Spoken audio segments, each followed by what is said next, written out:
வாழைப்பூ வடை சொல்லும் வாழ்க்கை பாடமாம். வாழைப்பூவை பார்த்தா சாதாரணமான ஒரு பூ போல தான் தெரியும். ஆனால் அதன் உள்ளே சுவையும் சத்தும் சிறப்பும் ஒளிந்திருக்கிறது. நம்ம வாழ்க்கையும் அப்படிதான். வெளியில பார்த்து ஒருவரின் மதிப்பை தீர்மானிக்க முடியாது. சிலர் அமைதியாக இருப்பார்கள், ஆனால் அவர்களுக்குள் பெரிய திறமைகள் மறைந்திருக்கும். வாழைப்பூவை சுத்தம் செய்ய ஒவ்வொரு அடுக்கையும் பொறுமையாக பிரிக்கணும்.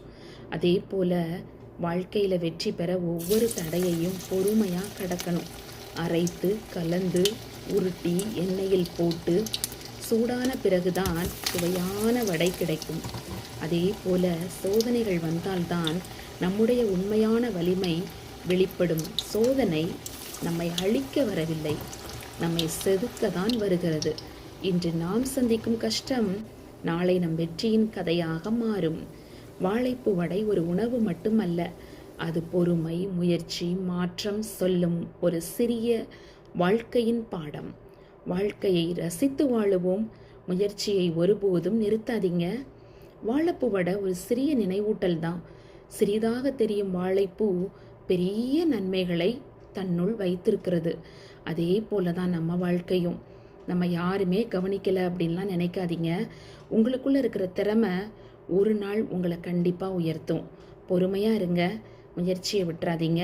உங்கள் நேரம் நிச்சயம் வரும். எப்படி பொறுமையாக இருந்து இந்த வாழைப்பூவை ஒவ்வொன்றாக எடுத்து நம்ம வடையாக செய்ததுக்கு ரொம்ப பொறுமை தேவை இல்லையா? அதே மாதிரி தான் இதில் உங்களுக்கு இன்னொன்று தெரியுமா? சுவையான சத்து இருக்கிறது. வாழைப்பூவில் நார்ச்சத்து இருக்கிறது, ஃபைபர் இருக்கிறது, முக்கியமாக வைட்டமின்ஸ் அண்ட் மினரல்ஸ் இருக்கிறது. அதனால தான் வாழைப்பூவை நம்மளுடைய உணவில் சேர்த்து அது ஒரு நல்ல ஒரு பாரம்பரிய உணவு தேர்வாக நமக்கு இருக்கும். நம்ம சேர்த்து சாப்பிடும்போது இன்னும் சொல்லப்போனால் நீங்கள் நினைக்கலாம், ஏன் இதை டீப் ஃப்ரை பண்ணி தானே சாப்பிட்றோம்? ஆமாம், இதை அளவோடு சாப்பிட்டுக்கோங்க. குழந்தைங்களுக்கு கொடுக்கலாம். Healthy food plus positive thoughts. எப்படி சொல்லலாம் அப்படின்னா, ஒரு happy life. Eat mindfully, stay positive, keep growing. இந்த வாழைப்பூ வடை எனக்கு ரொம்ப டேஸ்டியாக நல்லா இருந்தது, டெலிஷியஸாக இருந்தது, கிறிஸ்பாக இருந்தது. அது மாத்திரம் இல்லை, ஈவினிங்கில் ஒரு சின்ன ஏதோ ஒரு நாள், ஒரு மந்த்லி ஒன்ஸ் அந்த மாதிரி நீங்கள் இதை செஞ்சு சாப்பிட்டுக்கலாம். நமக்கு ஒரு ஸ்நாக்ஸாக நல்ல டீ டைமுக்கு உகந்ததாக அது இருந்தது.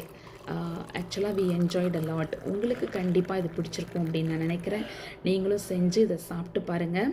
கண்டிப்பாக நீங்களும் நான் பெற்ற இந்த இன்பத்தை நீங்களும் அனுபவிங்க. தேங்க்யூ ஃபார் வாட்சிங்.